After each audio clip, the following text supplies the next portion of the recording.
Welcome back, everybody. So this video is going to be how to identify armor for game design in video games. So I get this question a lot, and I have a lot of character artists submit art to me that kind of has a tendency to ruffle my feathers because young artists have a tendency to draw what they see, but they don't take the time to extend themselves to educate how to actually research armor properly. And that's the whole idea of this video. Is the first thing that you've got to do is you've got to come up with a vocabulary list. You have to know your armor parts. So I'm going to go over this with you, and what we're going to do is we're going to go each one at a time, but we're going to go over this as a whole. So what this says on my screen is we're going to go from head to toe. We're going to do the arms last. So on this helmet, this is called a helmet. We have a comb on top of the helmet. And this piece that flips up and down is called your visor. This section that goes across your neck is called a gorget.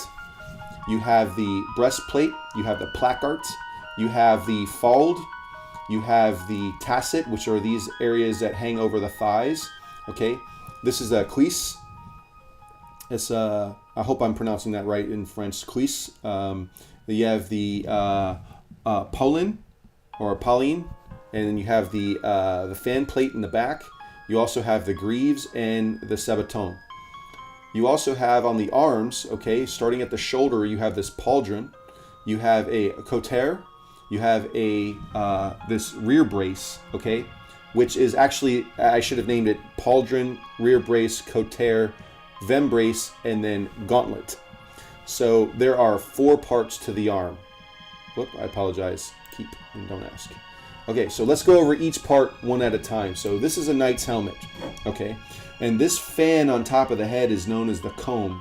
And you can see from one type of helmet to another, the combs look different. And it also depends on the weight distribution, and also has to do with the design of the helmet. Is there a functional piece to this? Yes. So if you actually get hit from the side on top of your head, the sword could actually get stuck in this area.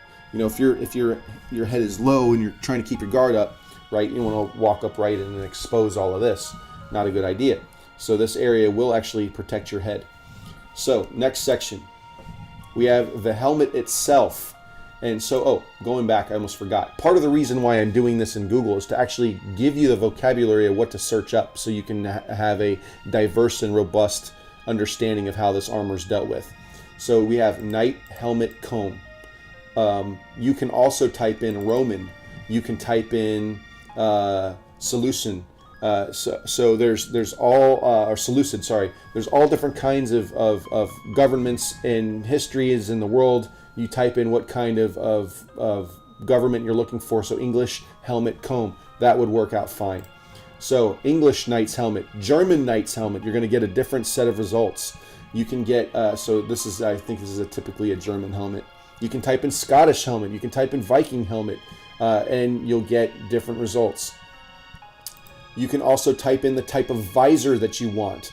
So the area that flips up and down on the helmet. If I remember correctly,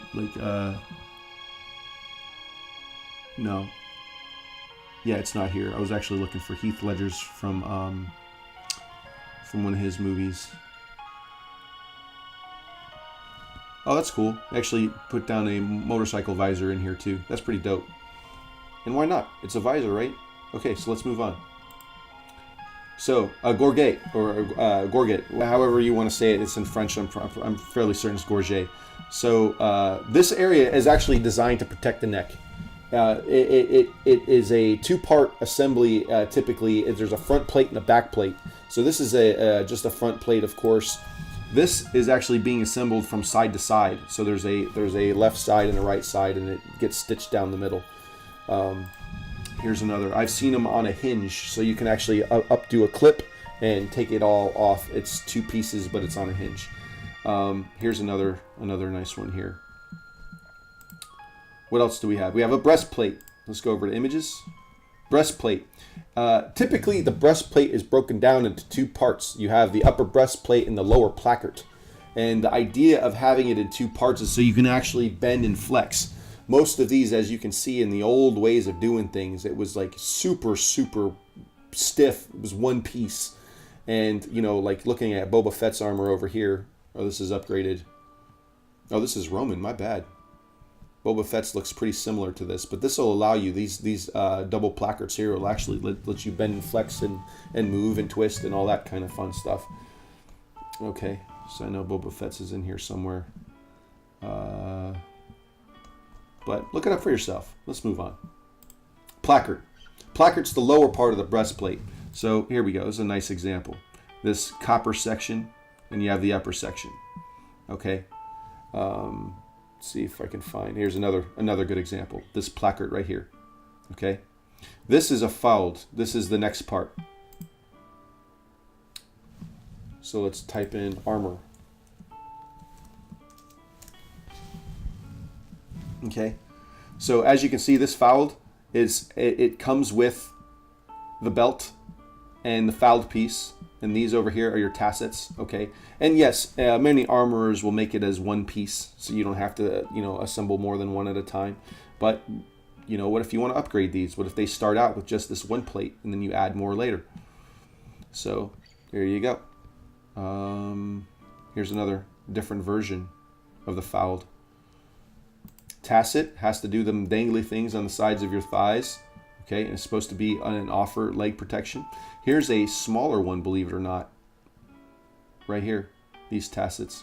And you can see that they're being held not by this part at the belt, but they're actually being held by these pins inside your armor. So what happens if the sword gets cut here and you cut it off or whatever? Yeah, it'll dangle and irritate the other knight or whatever. And then these over here are different types of application. And as a matter of fact, they're hooked on, and so this is like a nut that's sticking out of the side with a hole in it, and they slide the piece over the nut, and they you know where it hooks in at, they put a little double hook over here. It's pretty cool. It's a very cool assembly. They're doing that over here too. Very, very quick way to get the armor on and off if you need to. So if you're bleeding out or whatever, a medic can come and help you out pretty quick. Okay, so this is a pollen plate. This area is the kneecap. Okay, so let's go click on this. So this is the kneecap itself. Some kneecaps are built into the upper thigh area, and like this is the lower kneecap area. This is the fan plate, which is actually the next section. I didn't put it in the Google search because I typically, when you type in the Pauline, the fan plate is revealed at the same time. Here's another one from the same angle. Okay. Here's another one. Good stuff. You can also increase your search capability by putting in large. So if you go to tools, right, and then switch down to large, you can actually get more detailed versions of what you're looking for. This is 1,000 by 1,000. It's a pretty big image. It's still loading in. Okay. And then you can tell the fan plate's different than the last one. All right, so let's move on. You have the Greaves. Now the Greaves cover up the shin section, and you know what I didn't do is I didn't put in the cuisse, this section for the thigh. So let me go ahead and pull that up too. This is underneath the Tasset.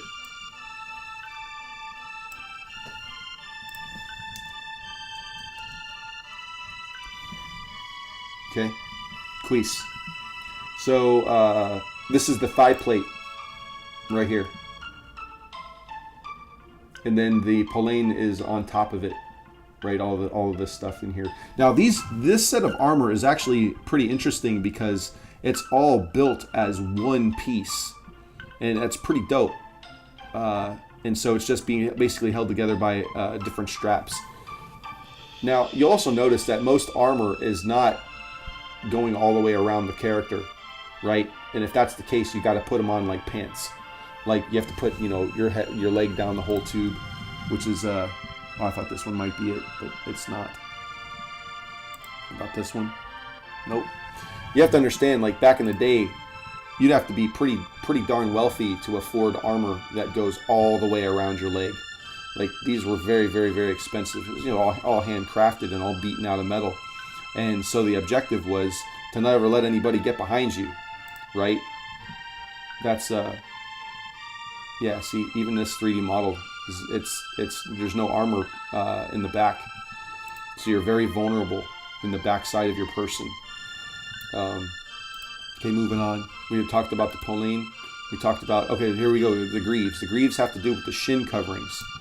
Okay, so you can see the shin coverings. This is made out of 2 parts, and these are, I believe, that are on a hinge. Okay, and they're held together by 2 belts. What else can we see? Yep, another belt section. Another belt section. So the person who would help you get into all of this is called a squire. Squire would help the knight armor up. Here's another set of greaves for the legs. You can see that they're on hinges, and you can also see that this is almost on a straight line for these hinges to work. And these are like soccer hinges. I mean, soccer greaves. Okay, let's move on. This is sabaton. Okay, these are the type of boots that are available. Okay, now when I say boot, I don't just mean this kind of boot, but this is specifically, it's the foot plate. It's the armor for your boots, for your shoe. And it's like this is actually maximizing the amount of flexibility the knight has to move. One thing that you don't have in here is ankle twisting, right? So it's gonna be very difficult to kick in armor like this, unless you're doing like a front kick or a mule kick or something. But yeah, like over here, very cool. It's got the spurs sticking out of the back, and that's what these are. Back here is a spur. Okay. So this is a pauldron. So now we're going to move into arm armor. So we finished with the head. We finished with the torso, or upper body. We finished with the torso. And now we finished with the boots. Now we're going into the arms. So a pauldron is this section on the shoulder. Okay, this is pretty cool. This is an asymmetrical set of armor. This pauldron right here. Okay, and this gorget or gorget, this section over here is on top of the pauldron. Okay, now again, this fin or this fin, this is also supposed to help protect your neck from an incoming, sword attack coming in this way. You can just tweak your shoulder up a little bit, and this is supposed to actually help deflect the sword attack coming into your neck. And just in case it gets through, you've got this section here. I've also seen them doubled up. I've seen them on the pauldron here, and I've also seen it on the gorget here. I've seen them double fin. So just take that into consideration. I've also seen them really tall too. And it'll actually, it'll just come out right underneath the knight's eye, and so they can look over and see anybody coming out of their periph. So let's see if I can find a double fin. This is so this fin is actually on the side like this. Oh, this is actually Cloud's pauldron. That's cool. From Final Fantasy.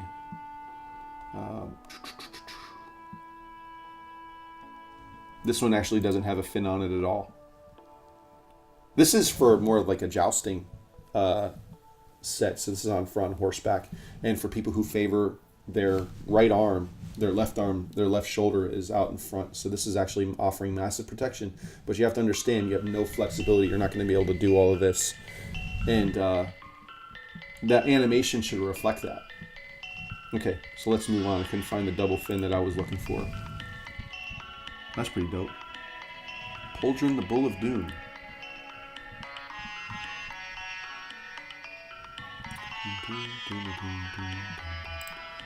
I like this armor a lot. This is pretty cool. This is a low fin. You can also put one over here. If you put one here and leave this one alone, there's your double fin. Okay, move on. So this is the rear brace. So I've noticed that in different types of armor, you have the rear brace and the vem brace as one part, and also the cotere. So this right here is actually 4 parts. If you pull this up, you have the rear brace here, you have the couture here, you have the vem brace here, and then the gauntlet on top. Okay. Now this is this gauntlet again. This is built into the vem brace. So we'll get into other types of gauntlets in a moment, but this is without the gauntlet on it, just to show you again the rear brace, the couture, the vem brace, and no gauntlet. Oh, that's funny. Only nerds, high prof nerds are gonna have something like this. But this is kind of what I was talking about too. Like these different types of pauldron fins, like all of this matters in design, and I really like this. Now if they would have just had another fin on top, well, then there you go, double fin again. But you're not gonna be able to get all this extra motion in here. Let's see if we got anything else. Okay. So couture is the elbow brace. Okay, let's pull this up. This is very, very ornate. This looks like it's actual gold. Like I don't see any knight walking out onto the battlefield with this actual armor. Like it's too valuable. You die, somebody else is going to take your family's inheritance. This all this acid graving, it's crazy for them to be able to do something. Excuse me, do something like this. Again, this is ornamental too. I'm sure it's very highly functional, but I wouldn't go out in the battle with that. It's too valuable to let out. But you know, back then those guys wanted to die in honor in their most expensive and prized possession. I mean, these guys rarely ever took this stuff off.